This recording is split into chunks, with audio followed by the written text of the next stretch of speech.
पहला लेक्चर है। तो inverse trigonometric function basically calculus में फंक्शन के बाद स्टार्ट किया जाता है। कैलकुलस का ये सेकंड चैप्टर है, inverse trigonometric functions. 12th class में ये एनसीईआरटी में भी सेकंड चैप्टर है।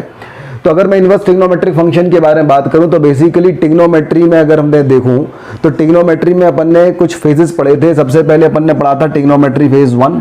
ट्रिग्नोमेट्री फेज 1 अपन ने पढ़ा था कंपाउंड एंगल आइडेंटिटीज। उसके बाद अपन ने पढ़ा है trigonometry phase 2 that is trigonometric equation.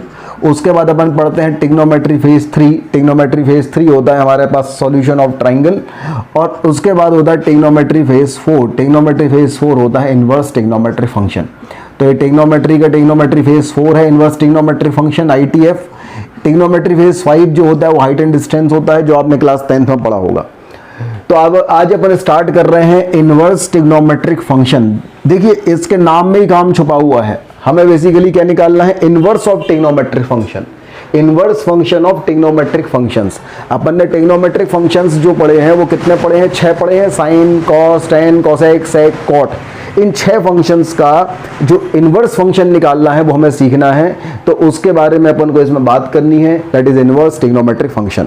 चलिए अपन स्टार्ट करते हैं। हेडिंग डाल लीजिए आप लोग, inverse trigonometric function ITF lecture number 1। अब देखिए हमने एक चीज पढ़ी थी पहली बात कि अगर किसी भी फंक्शन का इनवर्स फंक्शन हमें निकालना है तो जब डिफाइन होगा जब वो फंक्शन कैसा होगा, बाइजेक्टिव होगा। अगर हमारे पास एक फंक्शन गिवन है f(x = sin x), f(x = sin x f(r)(r), ये फंक्शन हमारे पास गिवन है। बोला गया है भाई इसका इनवर्स निकालिए। तो क्या मैं इसका इनवर्स निकाल सकता हूं? भाई किसी भी फंक्शन का इनवर्स केवल तभी निकल सकता है जब वो फंक्शन कैसा हो, बाइजेक्टिव हो। अगर मैं sin x का r(r) में ग्राफ बनाता हूं तो हम देखते हैं कि भाई sin x का जो ग्राफ आएगा वो तो -1 से +1 के बीच में होता है ना। तो sin x का ग्राफ तो ये पूरा बहुत सारा ऑल रियल नंबर में ये बहुत सारा ऐसा कुछ ग्राफ आएगा। और अगर ये वाला ग्राफ होगा तो ये वैल्यू -1 से +1 होगी। ऑल रियल नंबर में ये पूरा ग्राफ आएगा, ये इनफाइनाइट तक जाएगा, ये -इनफाइनाइट तक जाएगा। तो क्या ये फंक्शन 1 1 होगा? तो नहीं, ये फंक्शन 1 1 नहीं होगा क्योंकि हॉरिजॉन्टल लाइन इसको एक से ज्यादा पॉइंट पे कट कर रही है। तो ये फंक्शन 1 1 नहीं होगा। क्या ये फंक्शन ऑन टू होगा? ऑन टू भी नहीं होगा क्योंकि इसकी रेंज -1 से +1 है और यहाँ पे कोडोमेन ऑल रियल नंबर दिया हुआ है। मतलब अगर हमें कोई फंक्शन दिया है f(r)(r) f(x = sin x) और बोला गया है f इनवर्स निकालो, तो अपन कहेंगे इसका जो f इनवर्स है वो डज नॉट एग्जिस्ट होगा, इसका f इनवर्स एग्जिस्ट ही नहीं करेगा। ये पहला पॉइंट, यहां तक समझ में आया। क्वेश्चन ये था, a function f is defined from r(r) f(x = sin x, find f inverse. तो हम कहेंगे f inverse does not exist because this function is neither 1 1 nor onto, this function is many one into. Many one इसलिए क्योंकि इसका graph जो हमने बनाया all real number पे, तो एक हॉरिजॉन्टल लाइन इसको इनफाइनाइट पॉइंट पे कट कर रही है, तो उस कंडीशन में ये हमारे पास मैनी वन हो गया।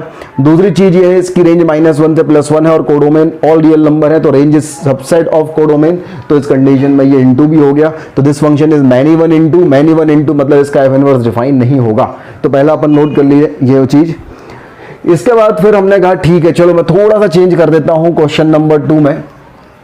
क्वेश्चन नंबर 2 में मैं थोड़ा सा चेंज कर देता हूं, मैं कर देता हूं -1 से +1 में यहाँ पे इसका कोडोमेन रख देता हूं। क्या इस कंडीशन में इसका f इनवर्स डिफाइन होगा?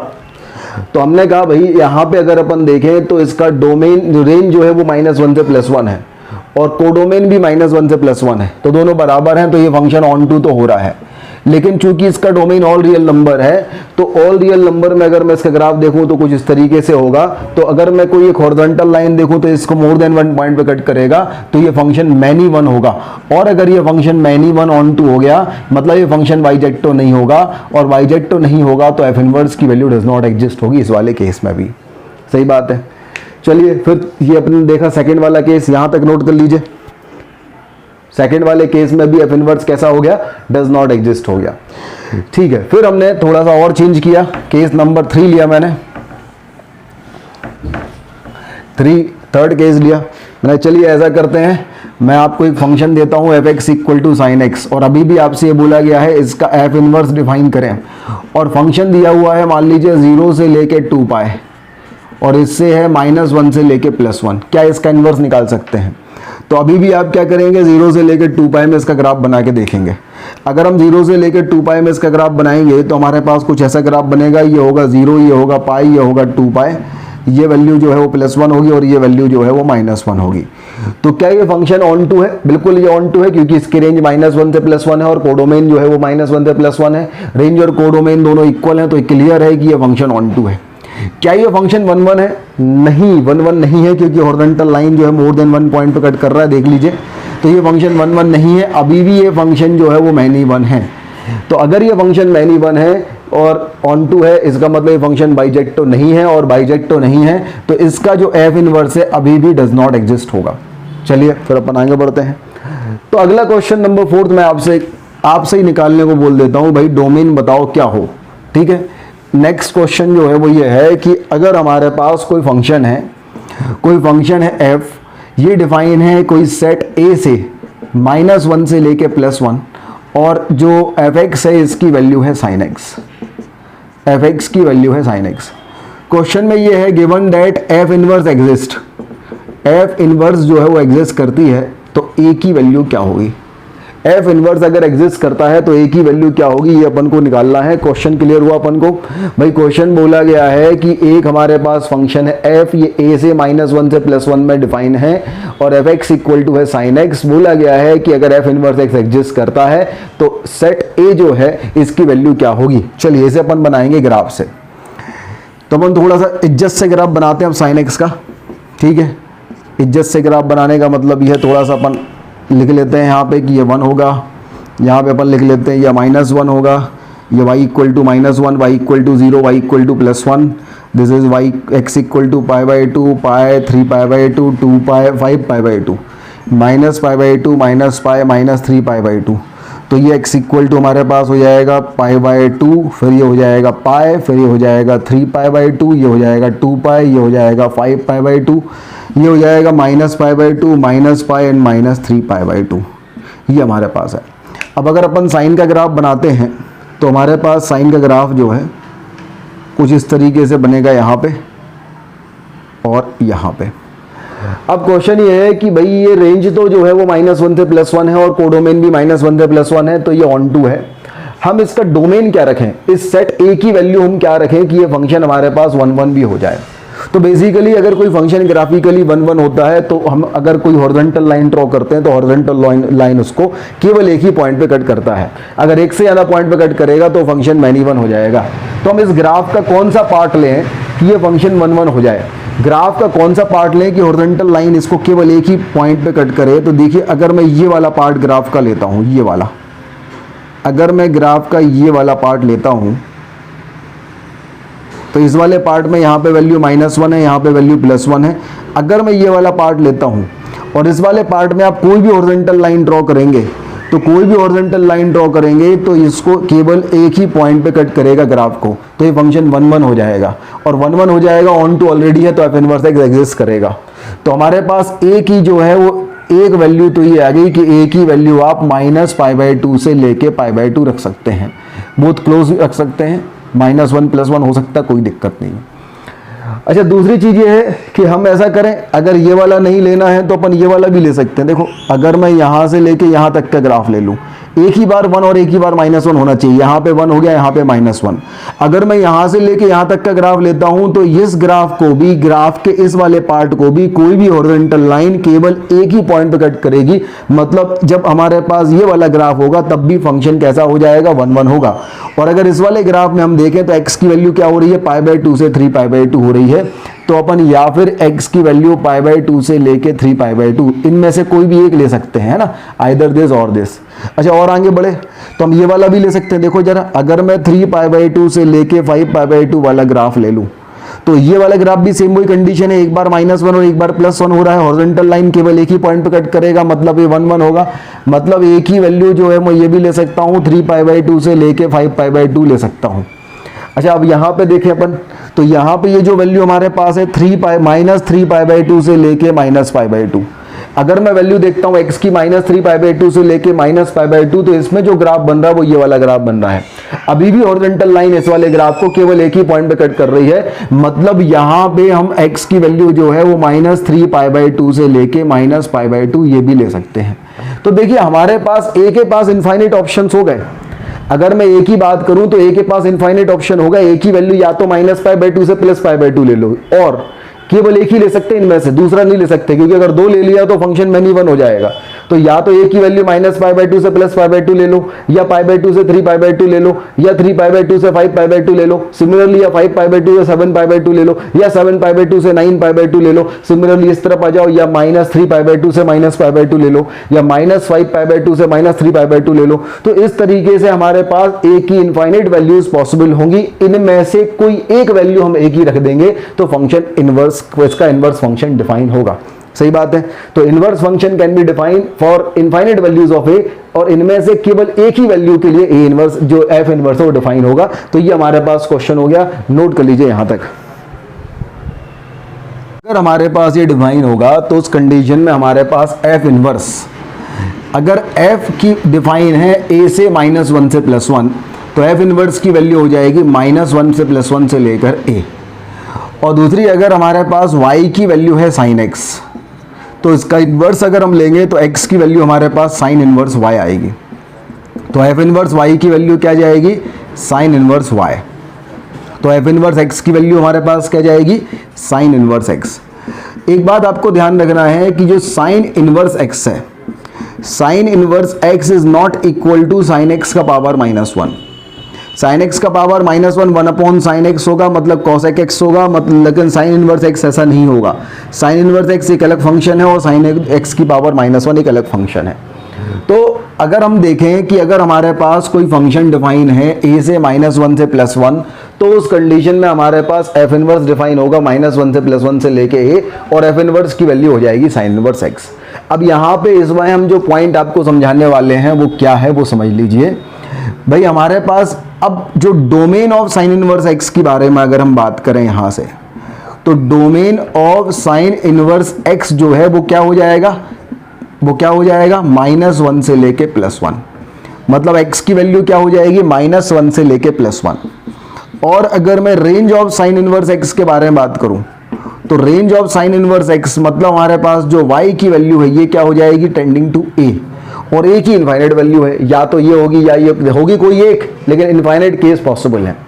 तो होता क्या है, ये सब हमारे पास रेंज होता है, लेकिन एक जो ये जो जनरल टर्म देते हैं अपन -π/2 से लेके +π/2, -π/2 से लेके +π/2 वाला जो अपन सेट लेते हैं इसको अपन बोलते हैं PVR, principal value range, principal value range.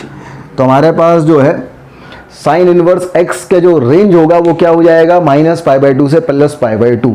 मतलब जब भी अपन जनरलाइज वे में बात करेंगे तो इसका जो डोमेन होगा -1 से +1, रेंज -π/2 से +π/2 होगा, इसको बोलते हैं प्रिंसिपल वैल्यू रेंज। तो जब भी अपन साइन इनवर्स x के बारे में बात करेंगे तो डोमेन अपन क्या बोलेंगे, -1 से +1, रेंज क्या बोलेंगे, -π/2 से +π/2। जब भी आपसे रेंज पूछा है मतलब आपसे PVR पूछा है, प्रिंसिपल वैल्यू रेंज पूछा है। तो यहां तक नोट कर लीजिए। तो यहां तक अपन ने ये देखा कि अगर हमारे पास साइन इनवर्स x है, तो साइन इनवर्स x अगर हम f ले लेते हैं तो इसका डोमेन क्या हो जाएगा, -1 से +1, और रेंज क्या हो जाएगा इसका, -π/2 से +π/2, और fx की वैल्यू क्या हो जाएगी हमारे पास, साइन इनवर्स x। ठीक है, मैंने f इनवर्स नहीं लिया, f ले लिया, या g ले लो आप अगर आपको f में दिक्कत है तो। तो हमारे पास gx की वैल्यू क्या हो गई, sine inverse x, where g equal to f inverse. अब मैं जो ये बात यहाँ पे आपको समझाना चाह रहा हूँ वो ये है कि अगर मैं साइन π/2 की वैल्यू लेता था तो कितनी आती थी हमारे पास, 1। तो साइन इनवर्स ऑफ π/2 की वैल्यू हमारे पास, साइन इनवर्स ऑफ 1 की वैल्यू कितनी आ जाएगी, π/2। भाई साइन π/2 अगर 1 होता है तो साइन इनवर्स 1 की वैल्यू कितनी होगी, π/2। अगर साइन π/3 की वैल्यू √3/2 होती है, इसको यहाँ ले गए तो साइन इनवर्स ऑफ √3/2 की वैल्यू कितनी आ जाएगी हमारे पास, π/3। अगर साइन π/4 की वैल्यू 1/√2 होती है, साइन वहाँ चला जाएगा तो साइन इनवर्स ऑफ 1/√2 की वैल्यू हमारे पास क्या जाएगी, π/4। अगर साइन π/6 जो है इसकी वैल्यू 1/2 होती है तो ये यहाँ जाएगा तो साइन इनवर्स ऑफ हाफ की जो वैल्यू है वो कितनी हो जाएगी हमारे पास, π/6 हो जाएगी। सिमिलरली अगर हम देखें साइन ऑफ -π/2 इसकी वैल्यू -1 होती है, तो अगर अपन यहाँ से देखेंगे तो हमारे पास साइन इनवर्स ऑफ -1 की जो वैल्यू है वो क्या जाएगी, -π/2 आ जाएगी। तो ये चीज़ हमें क्लियर है। कि भाई हम साइन इनवर्स में वैल्यू कैसे निकाल लेंगे। साइन इनवर्स ऑफ 1 की वैल्यू क्या होगी, π/2, क्योंकि साइन π/2 1 होता है। साइन इनवर्स ऑफ √3/2 की वैल्यू क्या होगी, π/3, क्योंकि साइन π/3 की वैल्यू √3/2 होता है। साइन इनवर्स 1/√2 की वैल्यू क्या होगी, π/4, क्योंकि साइन ऑफ π/4 की वैल्यू 1/√2 होता है। साइन इनवर्स ऑफ 1/2 की वैल्यू क्या होगी, π/6, क्योंकि साइन इनवर्स ऑफ π/6 की वैल्यू हाफ होता है। साइन इनवर्स ऑफ -1 की वैल्यू क्या होगी, -π/2, क्योंकि साइन इनवर्स ऑफ -π/2 की वैल्यू -1 होती है। सिमिलरली अगर बोला जाए तो साइन इनवर्स ऑफ -½ की वैल्यू क्या हो जाएगी, -π/6। देखो हमें रेंज जो वैल्यू निकालनी है वो -π/2 से +π/2 निकालनी है। आप ऐसा भी कह सकते थे कि भाई -½ वैल्यू तो जो है वो π + π/6 पे भी हो सकता है, लेकिन हमें निकालना आंसर क्या है, इसके -π/2 से +π/2 में। तो जब साइन इनवर्स ऑफ -½ के बारे में बात कर रहे हैं तो इस इंटरवल में वैल्यू केवल -π/6 पे होगी। तो this are the value of the inverse function. ऐसे निकालते आपसे बनना चाहिए, यहां तक नोट कर लीजिए। Graph of y = sign inverse x। अगर मैं साइन इनवर्स x के डोमेन के बारे में बात करूं तो इसका डोमेन क्या होगा, -1 से लेके +1। और अगर इसकी रेंज के बारे में बात करूं तो रेंज हमारे पास क्या होगा, -π/2 से लेके +π/2। अब अगर मैं साइन इनवर्स x का ग्राफ बनाना चाहूँ तो साइन इनवर्स x का जो ग्राफ हमारे पास आएगा, इसमें x की वैल्यू तो हमारे पास 1 और -1, तो -1 से +1 के बीच में होगी, और y की वैल्यू -π/2 से +π/2 के बीच में होगी। ये हमारे पास कहानी होगी। अगर हम देखें, देखो ग्राफ बनाने के इसके अलग अलग तरीके हैं, है ना। तो अब चूंकि आप 12th में हो तो आप चीज़ें समझ सकते हो, तो आपको उस तरीके से बता देते हैं। Sine inverse of 1, sine inverse of 1 की वैल्यू क्या होगी, π/2। साइन इनवर्स ऑफ -1 की वैल्यू -π/2 और साइन इनवर्स ऑफ 0 की वैल्यू 0, ऐसा कुछ होगा। अब अगर मैं देखूं तो हमारे पास y की वैल्यू साइन इनवर्स x है, तो dy/dx की वैल्यू क्या हो जाएगी, 1/√1 - x²। ये ऑलवेज पॉजिटिव है, तो ये अंडर है ना, तो अंडर तो ऑलवेज पॉजिटिव वैल्यू देता है, तो 1/this ऑलवेज पॉजिटिव होगा, तो फंक्शन इंक्रीजिंग होगा, तो इंक्रीजिंग हो ही रहा है, दिख रहा है अपन को, है ना। x की वैल्यू इंक्रीज करने पर y की वैल्यू इंक्रीज हो रही है। अगर मैं इसे फिर से डिफरेंशिएट करता हूँ, d²y/dx² निकालता हूँ, तो ये हमारे पास क्या है, ये हमारे पास है d/dx ऑफ 1 - x² का पावर -½ तो आंसर आ जाएगा -½ इंटू 1 - x² का पावर -3/2, और ये हो जाएगा -2x। तो माइनस प्लस 2 से 2 कैंसिल, तो ये वैल्यू हमारे पास आ जाएगी x/, दिख रहा है कि नहीं दिख रहा, पहले देख लें, थोड़ा अच्छे से कर लेते हैं ना। तो हमारे पास dy/dx की जो वैल्यू आएगी, dy/dx की जो वैल्यू आएगी वो आएगी 1/√1 - x²। ये वैल्यू अपने पास किसकी आ गई, ये वैल्यू अपने पास dy/dx की आ गई। सही बात है। अब अपन देखें, इसको डबल डिफरेंशिएट करते हैं, है ना। एक मिनट इंग्लिश डाल लूं मैं।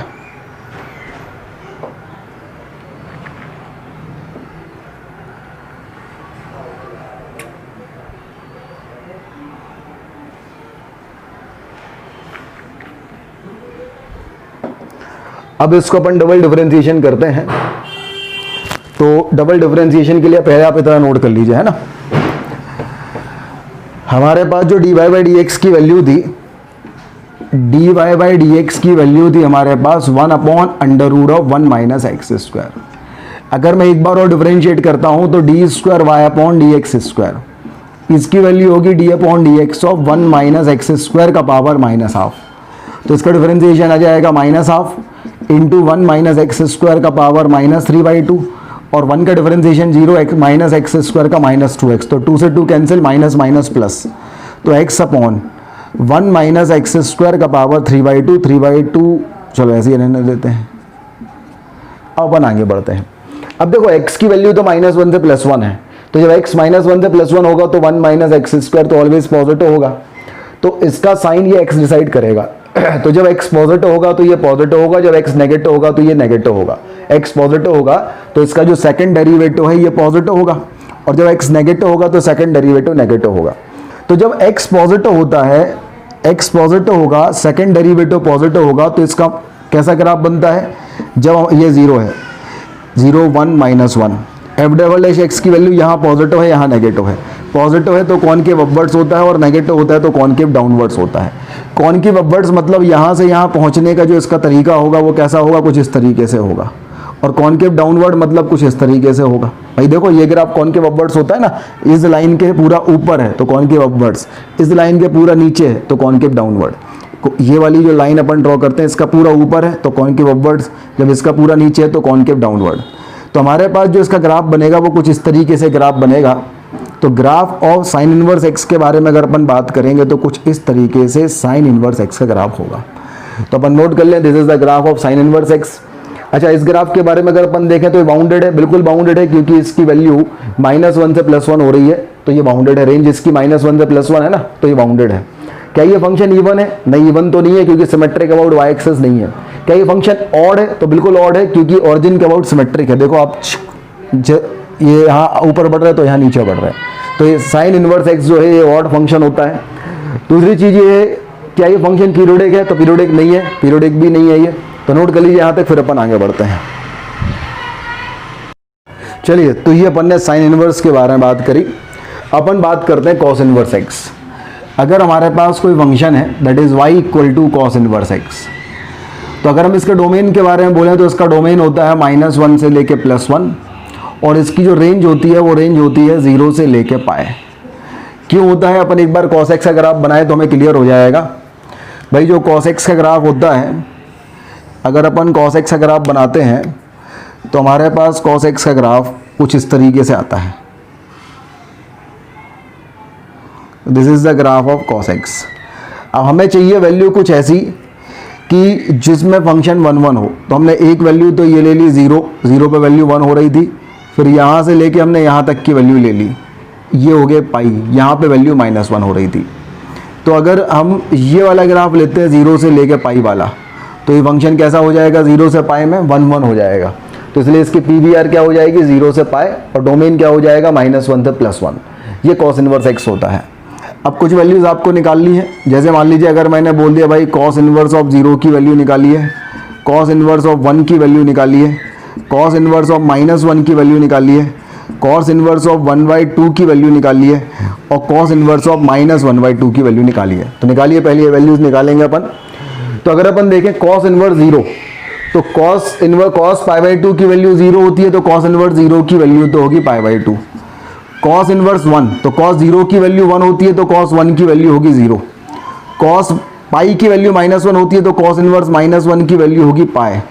कॉस π/3 की वैल्यू हाफ होती है तो कॉस इनवर्स 1/2 की वैल्यू हो जाएगी π/3। अच्छा, अब इसके बारे में क्या कहूँगे? हमें 0 से पाई में चाहिए ना, 0 से पाई मतलब पाई -θ, सही है। तो हमारे पास कॉस इनवर्स ऑफ -½ की वैल्यू पाई -π/3 आ जाएगी, पाई -π/3 मतलब 2π/3। ये चीज़ क्लियर हुई। अगर अपन नेगेटिव में ले रहे हैं तो नेगेटिव में हमारे पास वैल्यू π/2 से पाई के बीच में लेना है ना, और π/2 से पाई के बीच में लेना है तो हमारे पास क्या होता है? पाई से छोटा तो पाई -θ, तो साइन कॉस इनवर्स ऑफ -½ की वैल्यू क्या हो जाएगी? पाई -π/3 मतलब 2π/3। तो कुछ इस तरीके से ये हमारे पास वैल्यूज होंगी। नोट कर लीजिए यहाँ तक, that is cos inverse x. अब अगर हम कॉस इनवर्स एक्स के ग्राफ के बारे में बात करें तो देखिए अपन कॉस इनवर्स एक्स का ग्राफ कैसे बनाएंगे। कॉस इनवर्स एक्स के ग्राफ के बारे में अगर अपन बात करें तो ये अपन ने वाई एक्सिस और एक्स एक्सिस ले लिया। एक्स की वैल्यू तो हमारे पास क्या हो रही है? एक्स की वैल्यू हो रही है -1 से लेके +1, तो ये हमारे पास आ गया +1, और ये आ गया -1, और ये आ गया 0। और y की वैल्यू 0 से पाई, तो 0 से ये π/2, और ये हमारे पास आ गया पाई। अब कॉस इनवर्स ऑफ 0 की वैल्यू तो π/2 होती है, तो कॉस इनवर्स ऑफ 0 की वैल्यू तो π/2 हो गई, ये हो गई। कॉस इनवर्स ऑफ 1 की वैल्यू 0 होती है, और कॉस इनवर्स ऑफ -1 की जो वैल्यू होती है वो पाई होती है। तो ये 3 पॉइंट तो हम मिल गए। अब हमें इनको ज्वाइन करना है, तो ज्वाइन करेंगे अपन डिफरेंशिएट करके। तो अपन ने अगर मैं इसको एक बार डिफरेंशिएट करूंगा तो dy/dx की वैल्यू हमारे पास आ जाएगी -1/√1 - x²। This is the value of dy/dx। अगर मैं इसे फिर से डिफरेंशिएट करूंगा तो d²y/dx² की वैल्यू आ जाएगी हमारे पास, ये आ जाएगी 1/1 - x² का पावर 3/2 -1 है ना, और -2x, तो माइनस प्लस हो जाएगा 2x, और यह माइनस का साइन जो कहते हैं जिंदा रहेगा। तो हमें दिख रहा है साफ साफ, जब मैं 1 से -1 के बीच में बात कर रहा हूँ तो 0 से 1 के बीच में जब x पॉजिटिव होगा तो सेकंड डेरिवेटिव नेगेटिव होगा, और जब x नेगेटिव होगा तो सेकंड डेरिवेटिव पॉजिटिव होगा। मतलब 0 से 1 के बीच में ग्राफ होगा कॉनकेव डाउनवर्ड, और -1 से 0 के बीच में होगा कॉनकेव अपवर्ड्स। तो अगर हम बना के देखें तो यहाँ पे कॉनकेव अपवर्ड्स ग्राफ बनाना है अपन को, तो कॉनकेव अपवर्ड्स भाई या तो ये ऐसा मिलेगा या ऐसा मिलेगा या ऐसा मिलेगा, तो ये तो स्ट्रेट लाइन होगा नहीं, ये ऊपर वाला होगा नहीं, कॉनकेव डाउनवर्ड, हमें कॉनकेव अपवर्ड चाहिए। तो यहाँ से यहाँ तक के बीच में ये वाला ग्राफ होगा और यहाँ से यहाँ तक के बीच में ये वाला ग्राफ होगा। तो आप इसके ग्राफ को अच्छे से देख सकते हैं कि ये हमारे पास जो ग्राफ होगा कॉस इनवर्स एक्स का ग्राफ ये वाला ग्राफ होगा। इस ग्राफ के बारे में आप कह सकते हैं ये बाउंडेड है, बिल्कुल है, क्योंकि इसकी बाउंड्रीज जो है वो 0 से पाई के बीच में है। दूसरी चीज़, क्या ये इवन है? नहीं, इवन तो बिल्कुल नहीं है, क्योंकि वाई एक्सिस के अबाउट सिमेट्रिक नहीं है। क्या ये ऑड है? तो ऑड भी बिल्कुल नहीं है, क्योंकि ऑरिजिन के अबाउट ये सिमेट्रिक नहीं है, तो नाइदर इवन नॉर ऑड है। प्योरिटी की हो नहीं सकता, क्योंकि ये आगे रिपीट ही नहीं कर रहा है कहीं पे। तो ये this is the graph of cos inverse x, यहां तक नोट कर लीजिए। इसके बारे में हम बात करते हैं। तो अगर मैं tan इनवर्स एक्स के डोमेन और रेंज के बारे में डिस्कशन करूं तो मैं ये देखूं कि जो tan इनवर्स एक्स का ग्राफ होता है, हमें कोई ऐसा ग्राफ लेना है जो ग्राफ उसको बाइजेक्टिव बना सके। तो अगर मैं tan x के ग्राफ के बारे में बात कर रहा हूँ, ये y equal to tan x के ग्राफ के बारे में बात करता हूँ, तो y equal to tan x का ग्राफ अगर -π/2 से +π/2 के बीच में लिया जाए, या π/2 से 3π/2 के बीच में लिया जाए, या 3π/2 से 5π/2 के बीच में लिया जाए, तो कुछ ऐसा ग्राफ आता है। ऐसा ग्राफ आता है मतलब ये कैसा हो जाएगा, 1 होगा, हॉरिजॉन्टल लाइन केवल एक ही पॉइंट पे कट करेगी। तो इसका जो और रेंज और कहाँ से कहाँ तक होगा, तो अगर मैं tan x के बारे में देखूं तो -π/2 से +π/2 वाला ग्राफ हम ले सकते हैं, और इसकी रेंज जो है वो ऑल रियल नंबर होगी। तो अगर मैं tan इनवर्स x के बारे में देखूं तो इसका डोमेन क्या हो जाएगा, ऑल रियल नंबर, और रेंज क्या हो जाएगी, -π/2 से +π/2 बोथ ओपन। अब देखो मुझे -π/2 +π/2 पे ओपन लेना पड़ेगा, क्योंकि π/2 पे अगर मैं यहाँ देखूंगा तो π/2 पे अगर मैं यहाँ देखूं तो क्या हो रहा है, इन्फिनिटी। तो क्या होना चाहिए, π/2 पे ओपन, और -π/2 पे क्या हो रहा है, -इन्फिनिटी, तो यहाँ भी क्या होना चाहिए, ओपन। तो अगर मैं tan इनवर्स x के डोमेन के बारे में बात करूं, मतलब tan इनवर्स x के अगर डोमेन के बारे में x बिलोंग्स टू बात करूं तो क्या हो जाएगा, ऑल रियल नंबर। और अगर रेंज के बारे में बात करूं, मैं y बिलोंग्स टू बात करूं, तो ये हमारे पास हो जाएगा -π/2 से लेके +π/2। ये हमारे पास tan इनवर्स x का डोमेन और रेंज आ जाएगा। अब हम tan इनवर्स x की, ये चीज़ क्लियर हुई? एक बार फिर समझ लीजिए डोमेन और रेंज हमने ये क्यों लिया। भाई अगर मैं tan x का ग्राफ बनाता हूँ तो हमें पता है कि tan x का ग्राफ जो है वो कुछ इस तरीके से बनता जाता है, फिर यहाँ पे आता है, फिर कुछ इस तरीके से हो जाता है, फिर यहाँ पे आता है, फिर कुछ इस तरीके से होता है। तो अगर ये इस ग्राफ का केवल मैं एक पार्ट ले लूँ, केवल एक पार्ट, तो ये पार्ट जो है उसको 1/1 बाइजेक्टिव बना सकता है। तो ये वाला पार्ट मैंने लिया, ये वाला पार्ट मतलब -π/2 से +π/2 वाला पार्ट लिया। अगर मैं -π/2 से +π/2 वाला पार्ट लेता हूँ तो ये फंक्शन हमारे पास कैसा हो जाएगा, फंक्शन हमारे पास 1/1 हो जाएगा। तो हमारे पास इस वाले केस में x की वैल्यू -π/2 से π/2 है, तो इसके इनवर्स वाले केस में y की वैल्यू -π/2 से +π/2 रहेगा, बोथ ओपन। तो हमारे पास range of tan inverse x is -π/2 से +π/2 बोथ ओपन। और tan x की रेंज जो है इस केस में ऑल रियल नंबर है, तो tan इनवर्स x का डोमेन जो है वो ऑल रियल नंबर होगा। कुछ इस तरीके से हमारे पास इसका डोमेन और रेंज आएगा। अब अगर हम बात करें कुछ वैल्यूज की, तो देखिए एक चीज़ तो क्लियर है, पॉजिटिव में तो कोई दिक्कत नहीं है। tan इनवर्स 1 जो है इसकी वैल्यू π/4 आएगी। अगर मैं बात करता हूँ tan इनवर्स ऑफ √3 तो इसकी जो वैल्यू है वो π/3 आएगी। अगर मैं बात करता हूँ tan इनवर्स ऑफ 1/√3 तो इसकी वैल्यू जो है वो π/6 आएगी। अच्छा, नेगेटिव में क्या करेंगे, तो नेगेटिव में इसमें साइन जैसी कहानी है कि नेगेटिव में वैल्यूज -π/2 से 0 के बीच में होना चाहिए। तो मतलब -π/2 से 0 के बीच में होना चाहिए, मतलब -π/2 ये है और 0 ये है, तो इसके बीच में क्या होता है, -θ टाइप की वैल्यूज होती हैं। तो tan इनवर्स -1 की वैल्यू क्या हो जाएगी, -π/4। tan इनवर्स ऑफ -√3 की वैल्यू, तो tan इनवर्स के बारे में हमें इतनी चीज़ मालूम चल चुकी है कि जो tan इनवर्स फंक्शन होता है, अगर हमारे पास y equal to tan inverse x है, तो tan इनवर्स x के बारे में हमें इतनी सी चीज़ मालूम चल चुकी है कि इसका जो x होगा वो बिलोंग्स टू क्या होगा, ऑल रियल नंबर, और y की जो वैल्यू होगी वो क्या होगी, -π/2 से +π/2 बोथ ओपन। तो इस तरीके से ये इसका डोमेन और रेंज होगा, ये चीज़ हमें समझ में आ चुका है। अच्छा, अब अगर मैं इसके ग्राफ बनाने के बारे में बात करूं तो ग्राफ अपन बनाते हैं, ये अपन ने लिया y एक्सिस, ये अपन ने लिया x एक्सिस, ये हो गया x और ये हो गया y। x बिलोंग्स टू तो ऑल रियल नंबर है, y की वैल्यू -π/2 से +π/2 है, तो ये अपन ने ले लिया यहाँ पे -π/2 और ये अपन ने ले लिया π/2। देखिए इसमें बिना डिफरेंशिएशन के बन जाएगा ये। 0 पे वैल्यू tan इनवर्स 0 तो 0 होगा। अब tan इनवर्स पाई बाई 2 पे तो वैल्यू नहीं होती, पाई बाई 2 से थोड़ा सा कम, पाई बाई 2 माइनस पे वैल्यू होती है, कितनी होती है, इन्फिनिटी। अब हमें इसको ज्वाइन करना तो ऑब्वियस है, स्ट्रेट लाइन तो होगा नहीं, ऐसे भी नहीं होगा, नहीं तो अगर ऐसे होगा तो पाई बाई 2 पे जो है वो इंटरसेक्शन कर जाएगा, तो pi by 2 exact pi by 2 इसके डोमेन में आ जाएगी। तो इसका मतलब ये है, इसको इस पॉइंट से मिलने का केवल एक ही तरीका है कि इसकी वैल्यू कुछ इस तरीके से ऐसी हो जाए। सिमिलरली माइनस पाई बाई 2 पे तो डिफाइन नहीं है, अब माइनस पाई बाई 2 प्लस पे बात करें तो वैल्यू माइनस इन्फिनिटी हो रही थी, तो इसको ज्वाइन करने का केवल एक ही तरीका होगा, ये वाला। क्योंकि अगर अपन ऐसा बनाएंगे तो ये इस पे यहाँ कट कर जाएगा, कट करेगा तो माइनस पाई बाई 2 इसके डोमेन में होगा, लेकिन माइनस पाई बाई 2 पे ओपन है, माइनस पाई बाई 2 इसके डोमेन में नहीं है। तो इसलिए हमारे पास tan इनवर्स x का ग्राफ कुछ इस तरीके से होगा। This is the graph of tan inverse x। तो नोट कर लीजिए, this is the graph of tan inverse x of x। अगर मैं cot इनवर्स x के बारे में बात करूं तो हमारे पास क्या होगा, ध्यान दीजिए। तो अगर मैं cot इनवर्स x के बारे में बात करता हूं तो हमारे पास सबसे पहले इसका डोमेन और रेंज अपन को निकालना है। तो cot x के बारे में अपन बात करें तो हमने cot x का ग्राफ देखा था, हमने देखा था भैया cot x का जो ग्राफ है वो कुछ इस तरीके से आता है, यहाँ 0 होता है, यहाँ पाई बाई 2 होता है, यहाँ पाई होता है, उसके बाद फिर और आगे इस तरीके से आता है, फिर इस तरीके से आता है, ऐसा आता है। तो ये ग्राफ अगर हमें 1 1 ऑन 2 बनाना है तो रेंज तो इसकी ऑल रियल नंबर ही रहेगी। अपन केवल ये वाला ग्राफ ले लें, अगर अपन केवल ये वाला ग्राफ ले लेते हैं तो इस कंडीशन में ये फंक्शन जो है 1 1 हो सकता है। मतलब यहाँ पे जो है x की वैल्यू अपन 0 से लेके पाई ले लें, 0 और पाई दोनों पे ओपन होगा क्योंकि 0 पे इन्फिनिटी है और पाई पे माइनस इन्फिनिटी है। तो इसका डोमेन अगर अपन x की वैल्यू 0 से पाई ले रहे हैं तो यहाँ पे y की वैल्यू 0 से पाई होगी, तो y की वैल्यू हमारे पास हो जाएगी 0 से लेके पाई बोथ ओपन। और सिमिलरली अगर मैं यहाँ पे y की वैल्यू, इसकी रेंज देखता हूँ तो ऑल रियल नंबर है, तो इसका जो डोमेन होगा वो ऑल रियल नंबर होगा। तो cot इनवर्स x का डोमेन होगा ऑल रियल नंबर और रेंज होगा 0 से लेके पाए। तो पहले अपन यहाँ तक नोट कर लीजिए, फिर अपन आगे बढ़ते हैं। हाँ भाई, तो अपन ने cot इनवर्स x का डोमेन और रेंज तो निकाल लिया, अपन cot इनवर्स x का ग्राफ बनाते हैं। cot इनवर्स x का ग्राफ बनाना बहुत ही आसान है, चलिए अपन ग्राफ बनाते हैं।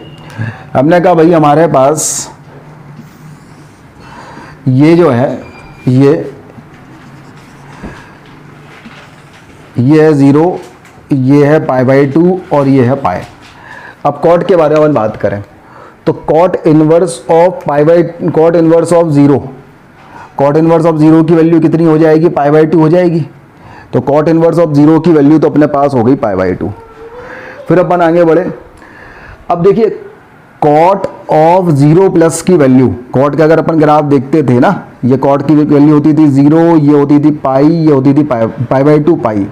cot का अगर अपन ग्राफ देखते तो ऐसा ग्राफ होता था। तो cot ऑफ 0 प्लस की वैल्यू जो होती थी वो इन्फिनिटी होती थी। तो cot इनवर्स इन्फिनिटी की वैल्यू क्या हो जाएगी, 0 प्लस। तो इन्फिनिटी पे वैल्यू क्या हो जाएगी, 0 plus. Similarly cot of pi minus की जो वैल्यू होती थी वो माइनस इन्फिनिटी होती थी। तो cot ऑफ माइनस इन्फिनिटी पे वैल्यू क्या हो जाएगी, पाई माइनस, तो ये वैल्यू पाई माइनस। तो यहाँ से इसको ज्वाइन करने का तरीका केवल यही है और कोई तरीका ही नहीं है भाई। इन दोनों पॉइंट को आप स्ट्रेट लाइन से ज्वाइन तो कर नहीं सकते क्योंकि इसका ग्राफ स्ट्रेट लाइन तो होगा नहीं, ये क्लियर है। फिर आप ये वाला ज्वाइन कर नहीं सकते क्योंकि उस केस में यहाँ पे इंटरसेक्ट होगा एक्स एक्सिस पे, 0 पे इंटरसेक्ट होगा तो वैल्यू 0 पे क्लोज होनी चाहिए लेकिन 0 पे ओपन होती है। तो इसको ज्वाइन करने का तरीका केवल ऐसे ही है और सिमिलरली इसको ज्वाइन करने का तरीका ऐसे ही है। तो this is the graph of cot inverse x। तो नोट कर लीजिए, this is the graph of cot inverse x।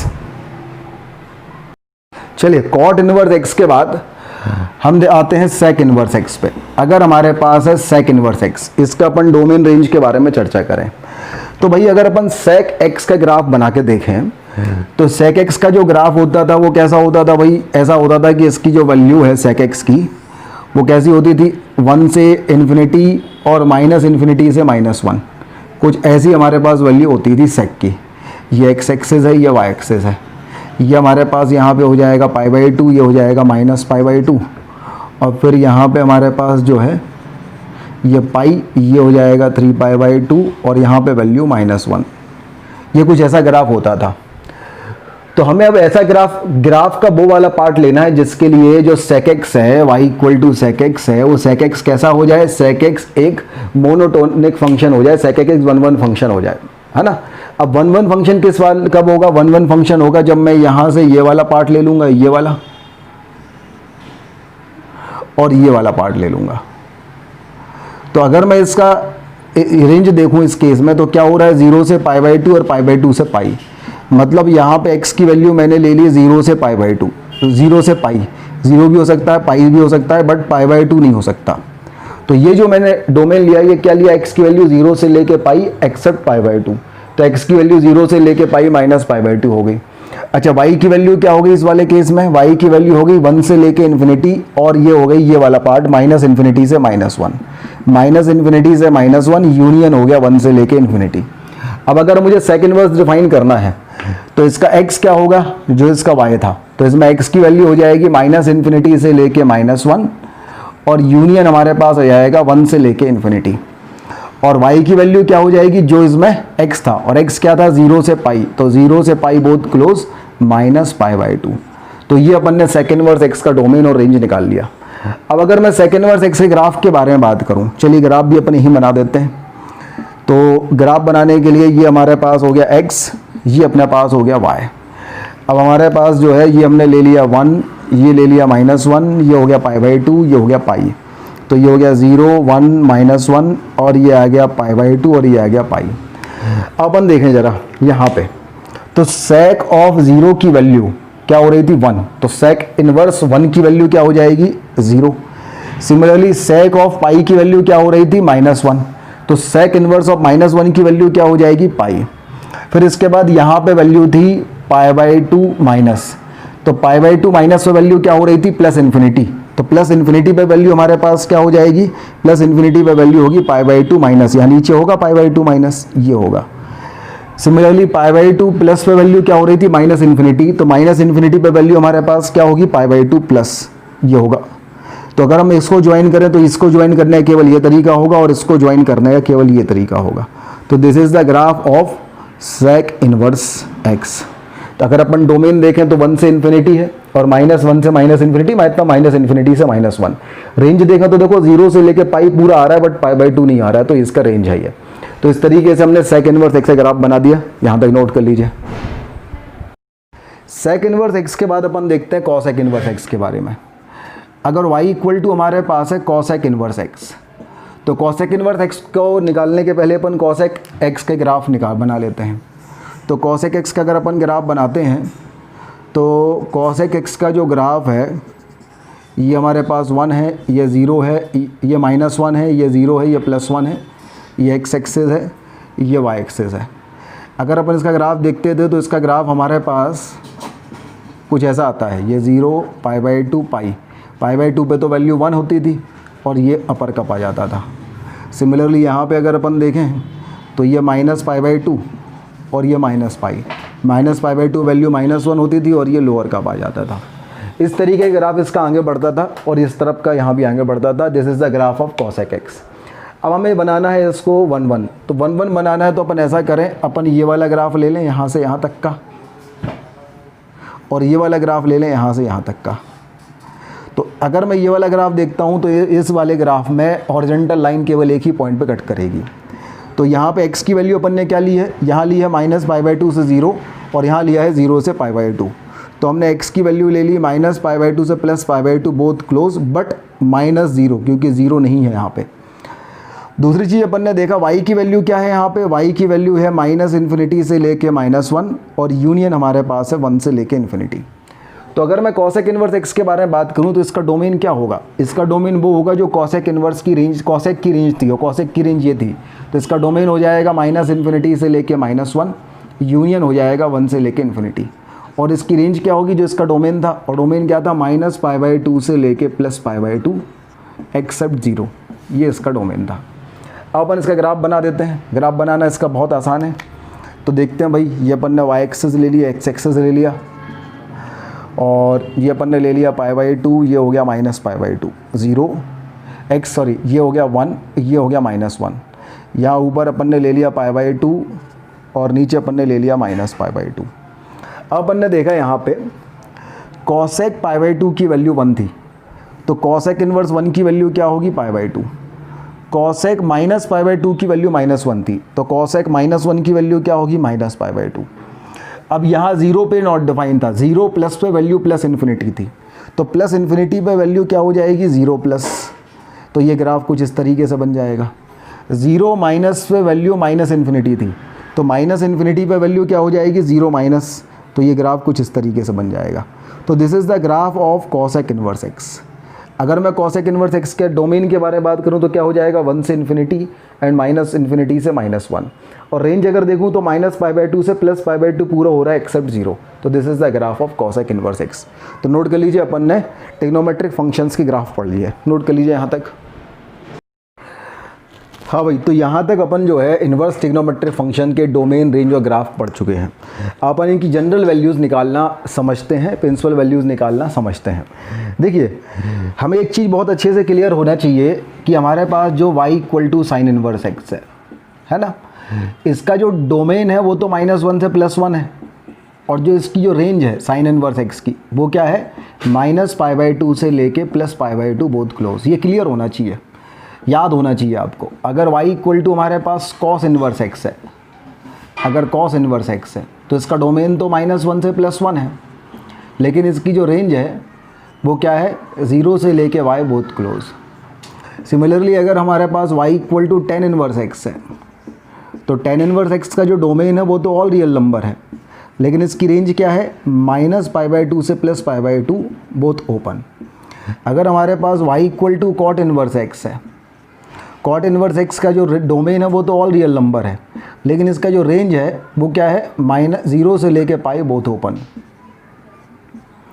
अगर हमारे पास y = सेक इन्वर्स एक्स है, y = कॉसेक इन्वर्स एक्स लिखते हैं यहाँ पे, कॉसेक इन्वर्स एक्स है, तो इसका डोमेन है -इन्फिनिटी से लेके -1 यूनियन 1 से लेके इन्फिनिटी, लेकिन इसकी जो रेंज है वो क्या है, रेंज इसकी है -π/2 से +π/2 एक्सेप्ट 0।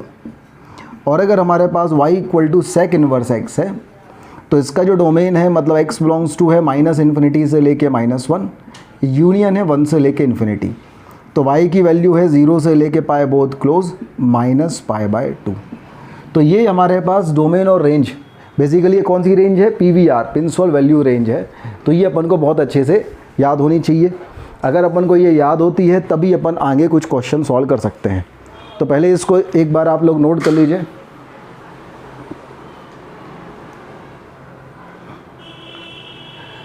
चलिए अब अपन आगे बढ़ते हैं। देखो, अब हमें जो बात समझनी है वो ये है कि जब x की वैल्यू पॉजिटिव लेंगे अपन सभी केसेस में, यस 6 के 6 केसेस में, तो x की वैल्यू पॉजिटिव तो 0 से π/2 में, 0 से π/2 में, 0 से π/2 में, 0 से π/2 में, 0 से π/2 में, 0 से π/2 में हो रही है। मतलब अगर मैं इसमें इनपुट पॉजिटिव लेता हूँ, अब ये अलग बात है इसमें 0 से 1 के बीच में होगा, इसमें ऑल रियल नंबर होगा, और इसमें 1 से इन्फिनिटी, इसमें 1 से इन्फिनिटी होगा, लेकिन अगर x पॉजिटिव होता है तो सभी की जो वैल्यूज़ हैं वो फर्स्ट क्वाड्रेंट में आएगी, मतलब आंसर फर्स्ट क्वाड्रेंट में आएगा। फर्स्ट क्वाड्रेंट मतलब 0 से π/2 में आएगा, तो इसमें तो हमें कोई दिक्कत नहीं होगी 0 से π/2 में। लेकिन जब हम x की वैल्यू नेगेटिव आएगी तो हमें थोड़ी सी दिक्कत होगी, क्योंकि हमें ये समझना पड़ेगा कि इसका जो PVR है वो क्या है। जब x की वैल्यू नेगेटिव होगी साइन इन्वर्स के केस में, tan इन्वर्स के केस में और कॉसेक इन्वर्स के केस में, तो देखिए नेगेटिव वैल्यू -π/2 से 0, -π/2 से 0, -π/2 से 0 होगी, मतलब फोर्थ क्वाड्रेंट में होगी। तो फोर्थ क्वाड्रेंट में हमारे पास जो होता है क्या होता है -θ वाला कंसेप्ट होता है। मतलब अगर हमारे पास साइन इन्वर्स ऑफ में कोई नेगेटिव वैल्यू आ जाए, मान लीजिए -1/2, तो यहाँ से आप सीधा माइनस बाहर लेके साइन इन्वर्स ऑफ हाफ लिख सकते हैं, और साइन इन्वर्स हाफ की वैल्यू π/6, तो आंसर -π/6 आ जाएगा। सिमिलरली अगर हमारे पास tan इन्वर्स में कोई नेगेटिव आ जाए, tan इन्वर्स -1/√3, तो tan इन्वर्स में भी आप माइनस बाहर लिख देंगे, तो tan inverse of tan inverse 1/√3, तो इसकी वैल्यू भी -π/6 आ जाएगी। सिमिलरली अगर हमारे पास लिखा है कॉसेक इन्वर्स ऑफ 2 -2, तो कॉसेक में भी 1 माइनस बाहर ले लेंगे, तो कॉसेक इन्वर्स ऑफ 2 की जो वैल्यू है वो π/6, आगे माइनस लगा तो -π/6 हो जाएगा। लेकिन इन वाले तीनों केसेस में जहाँ 0 से पाई वाला इंटरवल है, जब नेगेटिव वैल्यू होंगी तो सेकंड क्वाड्रेंट में आंसर आएगा π/2 से पाई, π/2 से पाई, π/2 से पाई। और π/2 से पाई में जो एंगल होता है वो कैसा होता है, पाई माइनस थीटा के फॉर्म का होता है। मतलब अगर हमारे पास कॉस में कॉस इन्वर्स आ गया -√3/2, तो हमें इसको क्या लिखना पड़ेगा, पाई माइनस थीटा के फॉर्म में, मतलब पाई माइनस कॉस इन्वर्स √3/2 लिखना पड़ेगा। तो इसकी वैल्यू क्या हो जाएगी, पाई माइनस क्या हो जाएगा π/6, तो आंसर क्या जाएगा इसका 5π/6। सिमिलरली अगर हमारे पास है कॉट इनवर्स माइनस रूट 3, तो इसे अपन क्या लिखेंगे, चूँकि कॉट इनवर्स का PVR 0 से पाई के बीच में होता है, तो नेगेटिव में क्या जाएगा, π/2 से पाई के फॉर्म में आएगा, तो पाई माइनस थीटा, तो pi minus of cot inverse root 3, तो ये पाई माइनस π/6, तो ये वैल्यू क्या जाएगी हमारे पास 5π/6। सिमिलरली अगर हमारे पास है सेक इनवर्स माइनस 2/√3, तो सेक का जो PVR होता है वो 0 से पाई के बीच में होता है, तो इसमें जो नेगेटिव होगा वो π/2 से पाई के बीच में होगा, तो sec inverse of minus theta अपन क्या लिखना पड़ेगा, पाई माइनस थीटा, तो pi minus of sec inverse 2/√3, तो ये हमारे पास हो जाएगा पाई माइनस π/6 इक्वल टू हो जाएगा 5π/6। तो ये भावनाएं हमें समझनी है। ये दो नोट हमारे बहुत काम के हैं, ये दो नोट हमारे बहुत काम के हैं कि जब हमारे पास साइन इनवर्स, टेन इनवर्स और कॉसेक इनवर्स में माइनस थीटा के फॉर्म में आंसर आएगा, तो sine inverse of minus theta minus sine inverse theta, मतलब माइनस सीधा बाहर आ जाएगा। लेकिन जब कॉस इनवर्स, कॉट इनवर्स और सेक इनवर्स में आएगा माइनस बाहर, तो cos inverse of minus theta को मैं pi minus cos inverse theta, cot inverse of minus theta को मैं pi minus cot inverse theta, और sec inverse of minus theta को मैं pi minus sec inverse theta लिख दूंगा, तब हमारे पास आंसर आ पाएगा। तो इस तरीके से ही हमें याद रखना है कि जब नेगेटिव इनपुट्स होंगे अलग अलग इन्वर्स ट्रिग्नोमेट्रिक फंक्शन में, तो अपन किस तरीके से सॉल्व करेंगे। तो यहाँ तक नोट कर लीजिए, फिर अपन आगे बढ़ते हैं। हाँ भाई, तो अपन इन्वर्स ट्रिग्नोमेट्रिक फंक्शन स्टार्ट किया आज पढ़ना। इन्वर्स ट्रिग्नोमेट्रिक फंक्शन का लेक्चर नंबर 1 में अपन ने सभी इन्वर्स ट्रिग्नोमेट्रिक फंक्शंस के डोमेन, रेंज और ग्राफ देखे और उनकी वैल्यूज़ निकालना देखा। तो यहाँ तक करने के बाद, चूँकि आप लोगों को 12th के साथ साथ बोर्ड भी करना है, तो आप होमवर्क नोट कर लीजिए। यहाँ तक करने के बाद जो है आपको NCERT करना है, हालांकि बहुत ज़्यादा आसान है। NCERT की एक्सरसाइज 2.1 विद सॉल्व एग्जाम्पल, ये आपको करके आना है। अपन नेक्स्ट क्लास में इसका डिस्कशन करते हैं। चलिए नोट कर लीजिए यहाँ तक, ये होमवर्क है आपका। नेक्स्ट क्लास में अपन इसी का डिस्कशन करेंगे। मिलते हैं नेक्स्ट क्लास में। Thank you.